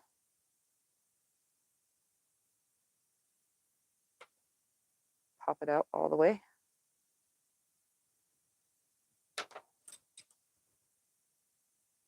You can see that the bottom was not even lined up with it. Go figure. I'm going to pull out some of these stitches. Just some of them. We're going to meet that line up. This is why I just do it from the sitting position instead of standing, which I'm going to do from the next pieces, because this just doesn't work for me. I guess you find your groove, though, you know, the way you like to do things, like I've said. Come on.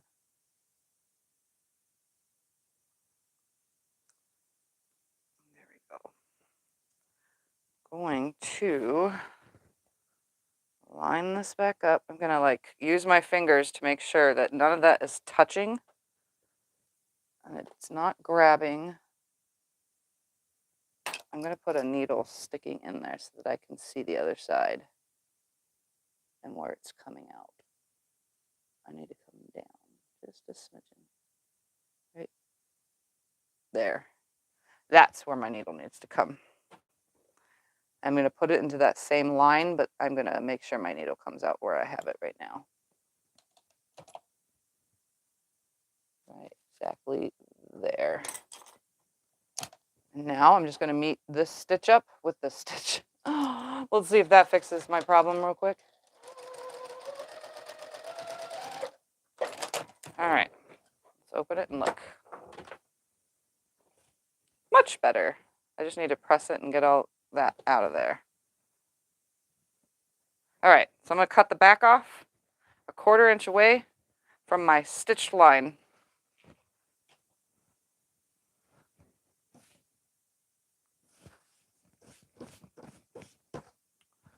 that out of my way. Make a cut. All right, and there's my cutoff. Obviously, I don't know if you see right. Can I see right here? No. Oh, it's okay. All right, I'm gonna press Do you this want real me to move quick. the camera? No, it's fine. Leave it right where it is because I'm gonna do the sit down method. I can only see to the edge of the sewing machine. That's the white part. Yeah. Here, right there. That's good. That's fine. They saw me cutting it then. Oh yeah, you're right now. I can see it right in the corner. I didn't know that. All right. My computer's behind If me. this was any other fabric, like a floral, it would look better. Word fabrics, when you line up and do these mitered seams on word fabrics, it kind of looks weird because the words don't match up. But you can go through and literally line up your patterns prior to sewing them on. If you guys didn't know you can do that, you can. So if I wanted this to land right here, you know, on the bell or something, you can do that. I don't think this one's going to line up right, but you get where I'm going here. If you wanted to pre-line up your pieces, you can pre-cut them so that they line up, just so that you know, in case you're curious. Yeah, I don't do mitered borders on word fabric. This is not me normally. This is not what I usually do. All right, this is my way now. Let's just do this my way. I'm just going to fold these right here. I'm going to line this end up. Right here, just like that. I'm going to hold it with my finger. Put the whole thing on my desk.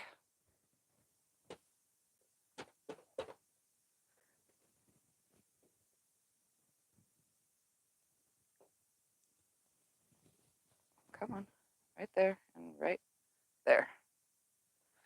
And it's lined up. Normally I'd be sitting, but then you guys wouldn't see what I'm doing here. Everything's lined up to the end, and it sort of is. Obviously these are like oversized. And I just do it this way. This is what I do. I do it from sitting here. I find my 45 on my stitch, having it lined up like this, right here.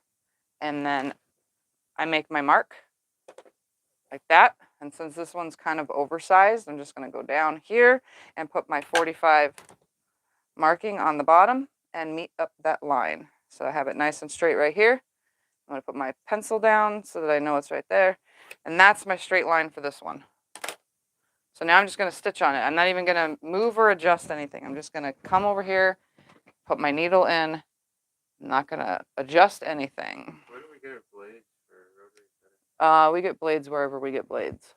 I'm going to put my needle down where it's supposed to be. I'm going to stitch on that line, which is hard to do with all this stuff in the way. I didn't move or adjust anything. Everything's still the way I had it.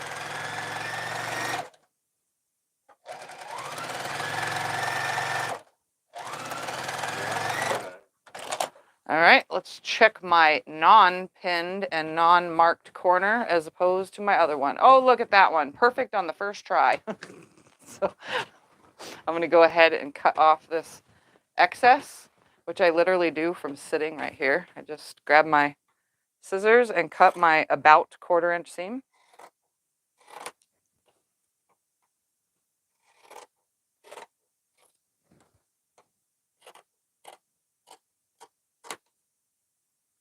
Come on, there we go.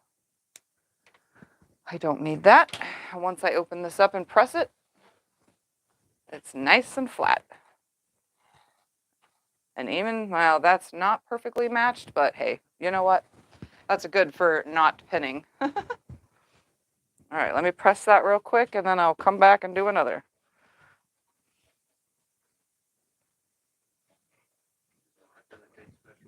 Martelli does not take special blades. The question was, does Martelli take special blades? It does not. You can use whatever blade matches the previous blade. Most blades are pretty much the same, so. All All right, here we go again. I'm just gonna sit down on my fanny. I'm gonna move all this out of my way. We're just gonna grab right here. I'm literally folding it, this, on top of itself. This is all I do.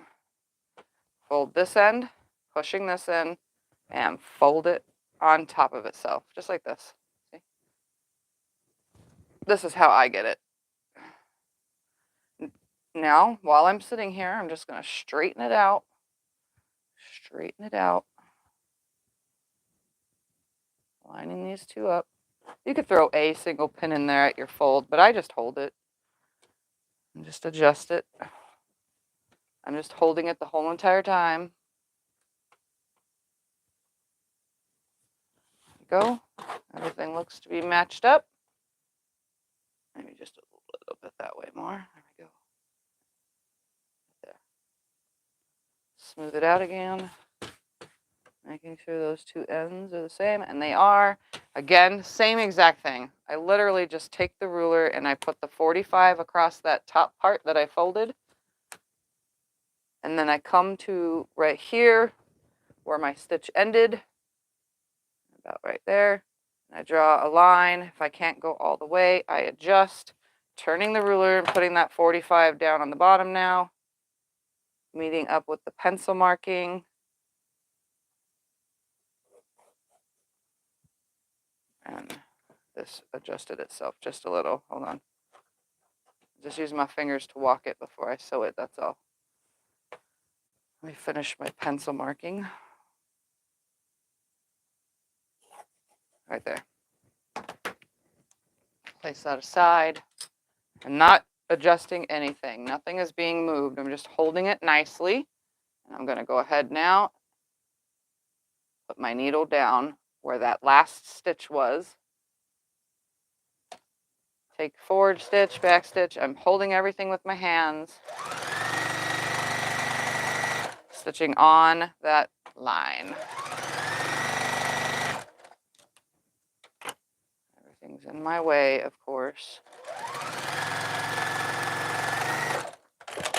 Before I cut it off, I check. And it looks good right there. It could have been off just a tiny smidgen, but that's okay. I didn't even pre-press the seam, so that should be good. Just ever so slightly. And now I'm just going to cut the excess away. Isn't this so much easier than trying to line it up on a desk? I feel like it is. And there's my 1/4 inch seam allowance. That's very sloppy, but who cares, because I'm putting another border on anyways after this. I'm going to press that real quick, and then one more to do. Nope. Yeah, I definitely don't like words on the end. This looks weird. All right, I could have matched them as best as possible, but... Okay. All right, one more corner. Let me find where that's at. What's not sewn? That's sewn. Where's the not sewn? That's sewn. That's sewn. There's the not sewn. Right here. All right, one more time so that you guys understand from the not proper but easier point of view. I'm going to put this sideways, creating a 45, right, on top of this one.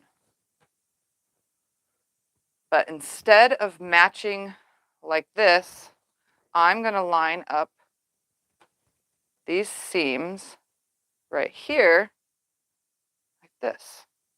So that comes out at the corner right here. So those seams are lined up, and I'm just pushing the quilt underneath there.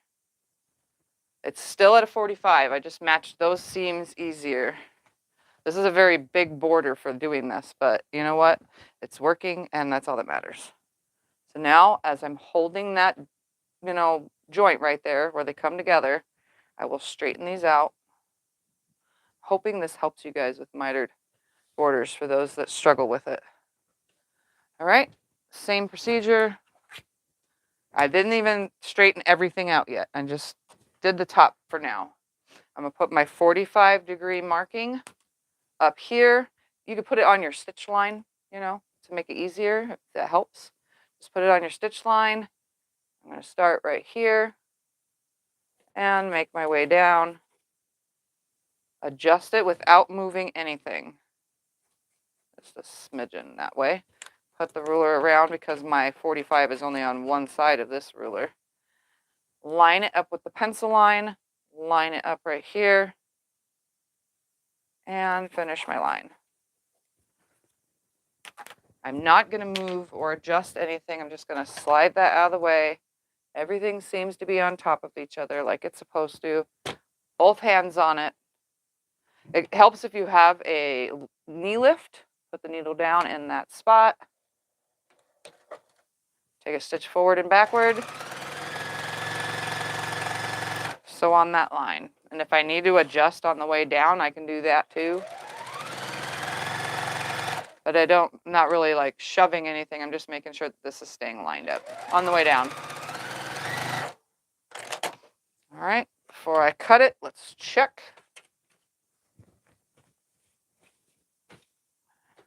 Obviously the seam is in the way. Once that's pressed, it'll be flat. And that, I don't think that's ever gonna line up on any of these. It's not perfect. All right, cut it off. And that's mitered corners.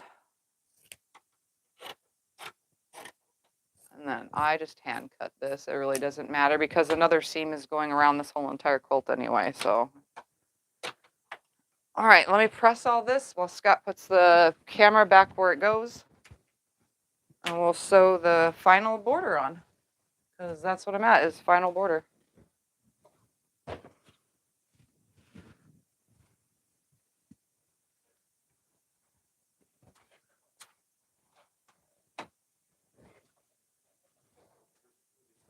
Camera is moving, camera is moving. Close your eyes, don't get dizzy. Camera is moving.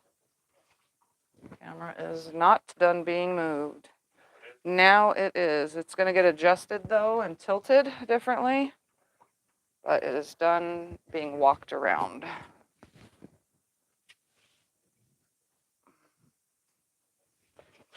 I'm just pressing all the borders now, all the way around, because I never did that. Remember, I skipped that step. It doesn't need to see me ironing, no. I didn't even see that there, sorry. I've already pressed the corner, so all I have to do is press the seam the rest of the way on these. All the way around.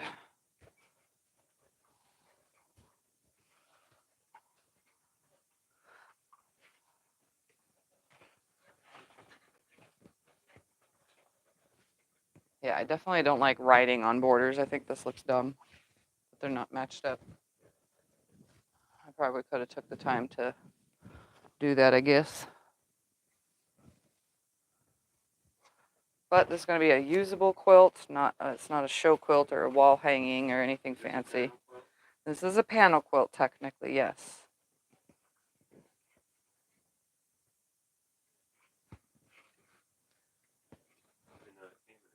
It came in a kit, though, yes. But technically, you don't even need a kit to make a panel quilt like this. You could just take a panel and start sewing stuff on it all the way around.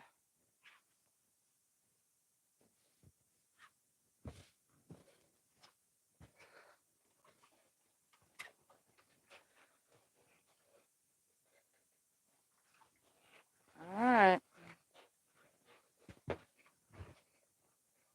All that moving it around, it got all wrinkly. All right, one last border. And then I can hang this on the wall. Nope. I'm going to stay right here. Here's my final border. So I'm literally going to put my seam guide back in place because, you know, I have to sew with a seam guide. I can't do without it. First, obviously I just sewed on a line, which made it easier, but I can't sew any other way without it. All All right, I don't need pins anymore because I don't like them. Stay out of my way. Here we go. We're gonna find a side and do 2 sides and then a top and bottom. And then this quilt top will be done. And as long as I catch this whole 1/4 inch seam, if my 1/4 inch seam is, you know, proper, then, and I catch this whole entire thing, then I shouldn't worry about any of that blue sticking out. And even if it did, it would match up with this. So it's not gonna matter. I'm gonna throw that on the floor. And I'm just gonna line this up at the top. I could cut it to size, but I don't like doing that. I really don't. I just showed you guys how to do a 1 pinned thing and, you know, it just got all ruined. So I did it my way, you know. Now you see why I do things my way. Because they don't always work the professional way. It works the unprofessional, non-logical way.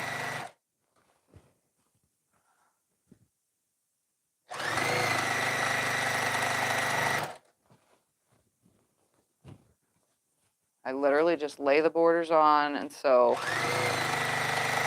it's the same as if I was to pin it.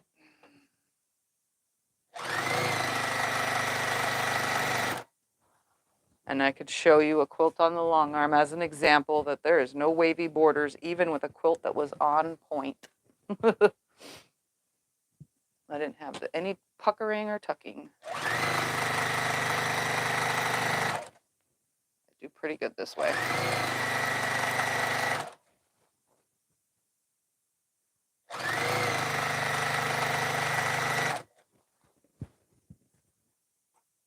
This quilt got pretty big pretty quick from these 9-inch borders. And now I'm adding, what, 3.5 or 4 inches more? I don't even remember what this one was cut at. And if you didn't know, a lot of panels, a lot of companies that make fabric lines also have a panel to go with their fabric line, and they also have border print that goes with their panel and their fabric line. So you could do this with any fabric line that has the panel and border fabric too. They even have backing fabric for most fabric lines. All right.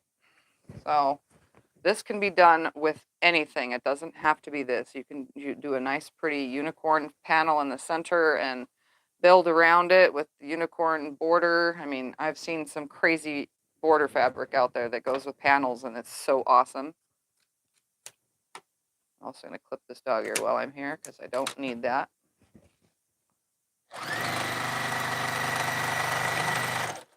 All right, let's do the other side.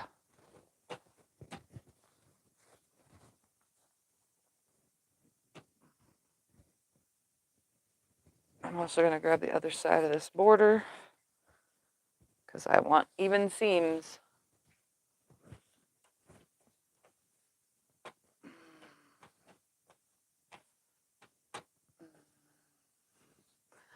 Another reminder for everybody watching, if you came in late and it's because you couldn't get the time right, I don't change times here in Arizona. So if you are 8 o'clock, well, was 8 o'clock when I started at 5, just know that you East Coasters are 3 hours ahead of me now. Centrals are 2 hours ahead of me, and Pacific is the same time zone. Just in case you forgot. I have to remind you at least one more time. But Arizona does not switch times. So just remember, each time of year, you're either 3 hours ahead of me in the spring through summer, and in the fall and winter, you're only 2 hours ahead of me. Or 1 hour, depending on if you're East Coast or Central. Sorry, I forgot to say that.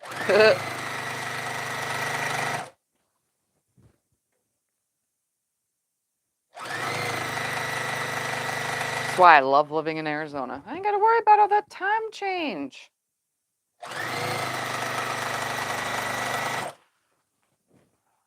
Although our times do change on our phones because we live on the California and Arizona border. We literally, the other side of the lake is California. So it's a hop, skip, and a jump to the other side. And every time I go across the lake to the casino or anything on the other side of the lake, my phone changes to that size time. And then I forget, oh, oh my God, I've been here for an hour? What? You know, like I always confuse myself. Wouldn't do that if you lived in Arizona.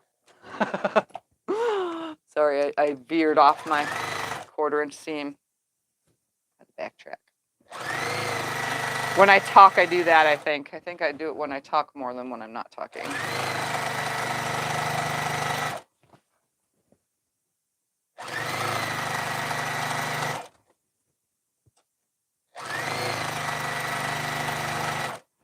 All right, so what I'm going to do is, let me clip this dog ear off real quick. I'm going to just sew the top and the bottom now on after this one, and then I'll press the whole entire thing and then hang it on the wall.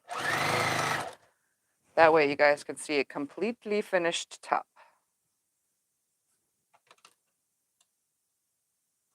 Get in there, right there. There we go.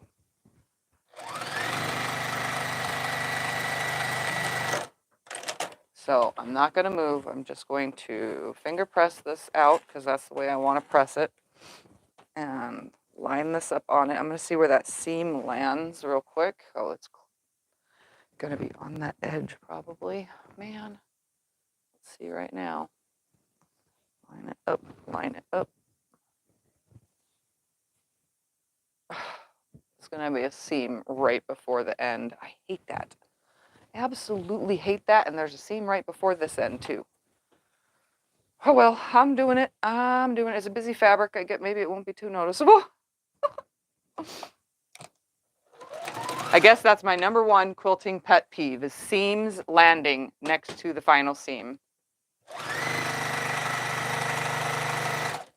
Especially if there's a cornerstone on the end. Oh, that drives me nuts if there's a seam right before the cornerstone. We all have our things that bother us. Seams on borders are what bothers me. And I could cut the length of fabric so I wouldn't have as many seams, but this only came with so much fabric, so I couldn't do that like I did with the border. This is cut the length or the width of the whole entire fabric cut. So it was like, 2-something yards.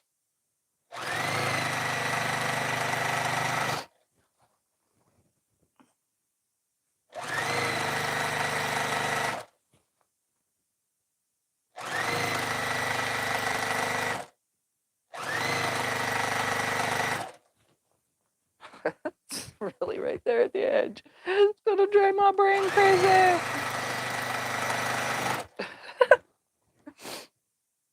Literally, see? Here's the seam. Here's this seam. Do you see how close to... I hate that.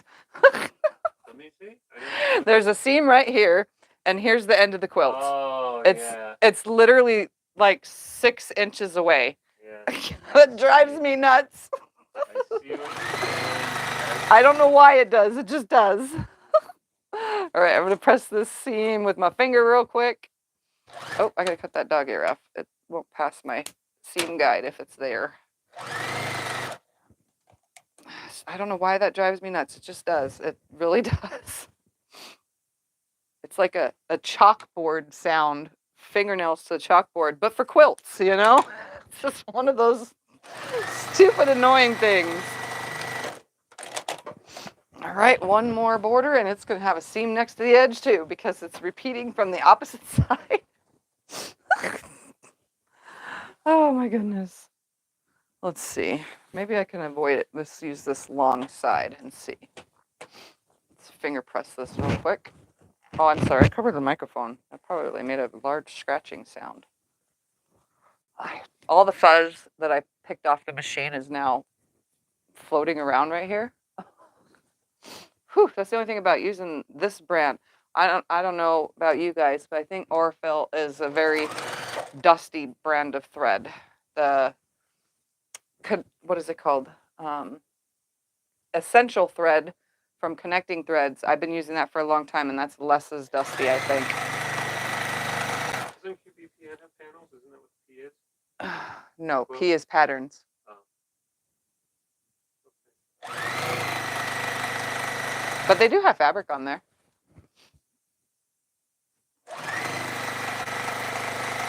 I didn't even pre-look. I totally spaced that to see where this was going to end with a seam.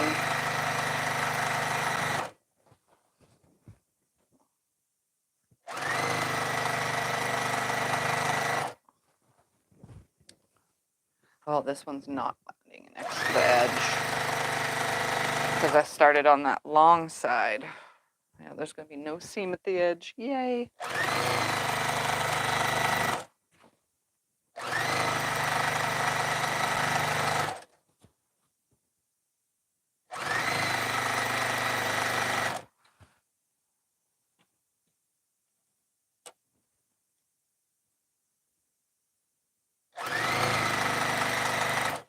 All right, finger press this real quick, finish the seam, and then I can get this onto the wall and you can see it. It looks better than the picture, especially since mine is a little bit more scrappier seaming. You use 50 weight? This specific one is, oh, I can't tell. Hold on. I got it. Uh-oh. I think he got stuck in there. This one is 100% cotton GR 3000 2DT. It does not say it on the top of the roll. Oh, I just saw Made in Italy. Make 40. That's 40 weight. Where did my little thingy go? So this little thingy right here is actually for the Juki. You could use 50, yeah. I use 40 and 50. I think my my whatchamacallit is 50 that I always use. These are 50 weight. I'm pretty sure of it. Yep, these are 50 weight. So my essentials thread that I always use is 50 weight. The Sourfill is 40. All right, here we go. I'm gonna go press this real quick, and it shall be complete. Well, at least the top part.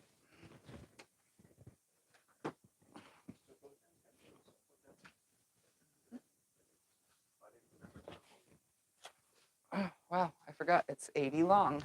So that is why it's hanging over.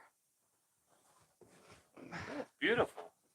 If the borders didn't have words that meet up like that.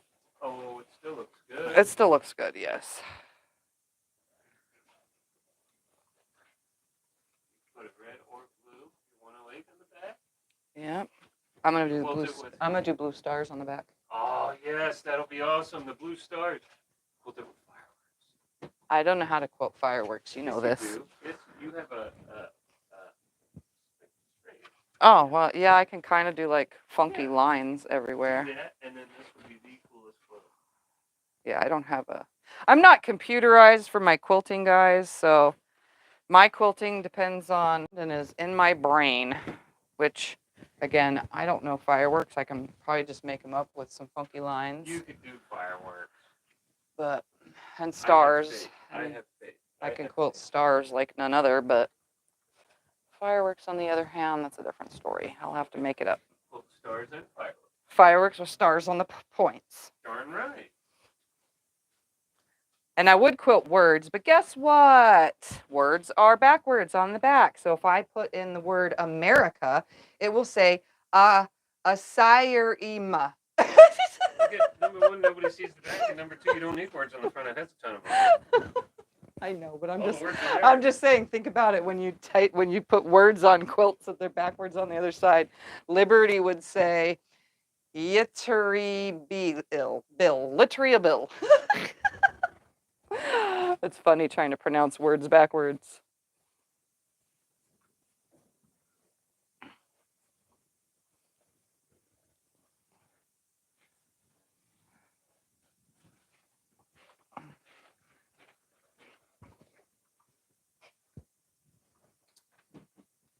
Almost done pressing. I'm almost done pressing. Just a little bit more. Since I already pressed all the mitered corners and all those borders, we only have to do this last. I think this is the last side. Am I on the fourth side already?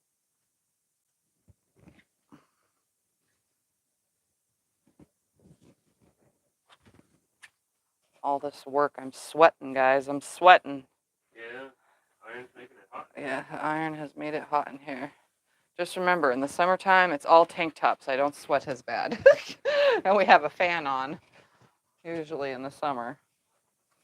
Because it's hard to make quilts in the summertime here, even with the AC on, you know.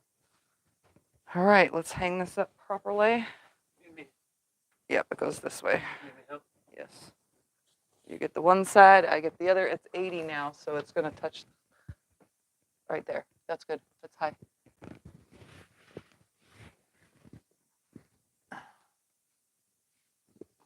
That's Can beautiful. you push that up or the whole thing will start rolling down? Yeah. I have fabric right here on the thing. We got it. There you guys go. So I'm not a fan of not matching up the words on the borders, but here it is. Scott will adjust the camera. It's crooked on the wall, so sorry that it looks crooked, but I'm not as tall, so I can't get it.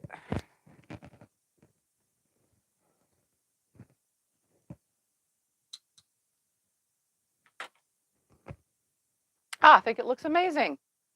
So, just a quick overview. It was a panel, so you can do this with any panel. You don't have to have a pattern for this.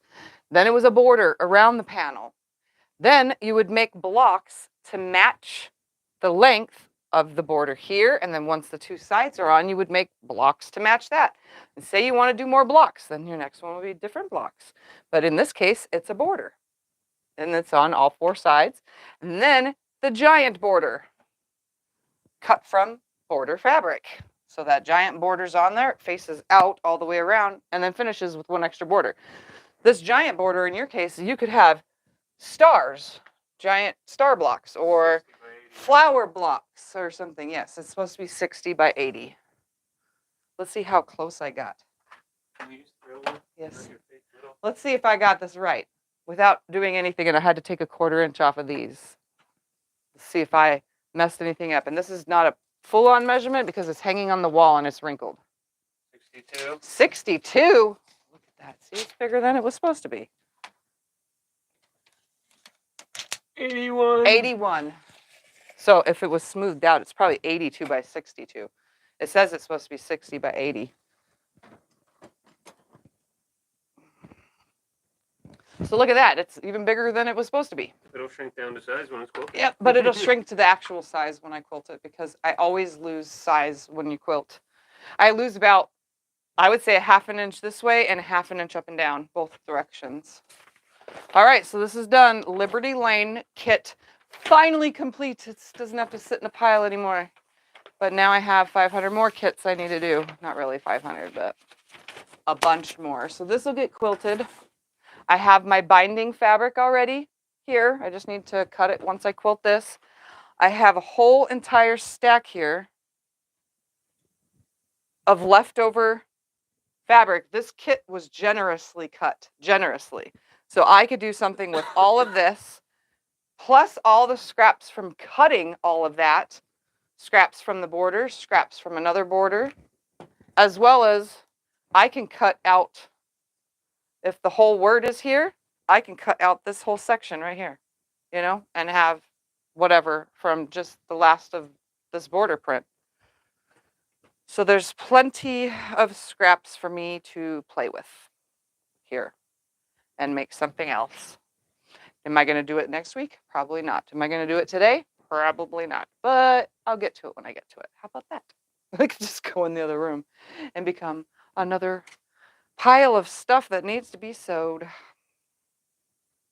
Anyway, so that's it. I got it all done. Yay. What would be the backing? The backing. I already know right off the top of my head. Let me pull it out.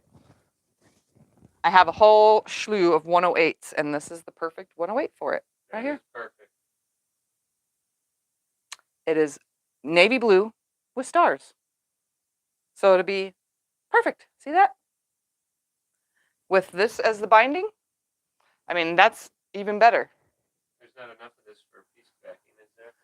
There is enough to piece the backing, but not fully enough. I would have to add whatever's left from cutting off of this for the back to make, you know what I mean? To make it, if I was to do that, you know what I mean? But yeah, I already got the back already done because I have all my 108s right here. So I shall use this one. Chosen. And then Scott says I should just quilt it with stars. all over with stars and fireworks. Fireworks in my mind are just going to be cranky lines. They're going to be going crazy. Within a circle, do Yeah. a circle of sort of lines. They don't all have to be the same. Yep. With You some don't have to, stars just do at the the end of stars. it. Just do the stars. It'll just be easily quilted somehow, some way. Either way, it's done. That's all that matters in my book. I'm literally just going to set this all aside too, because I do have client jobs, but this is something that would get quilted really easily because I already have a back prepared and ready to go. I just need to press it, which I can do on the long arm. All right, that's it. I'm done. Any questions or anything while I'm still here? I asked them. I don't have my thing open or else I would read them. Oh, hey, you guys want to see real quick? Remember last week I showed you my broken quilt, which is the orange, yellow, and green. The rest of the scraps I turned into another quilt. Oh, yes, they do want to see that. I call this one salsa. So the other one I called broken, but this one is called salsa. No, I got it. Ta-da! Or wait, it goes this way. So this is what I did with the last of the scraps. It's called salsa. Why? Because it's the colors of salsa.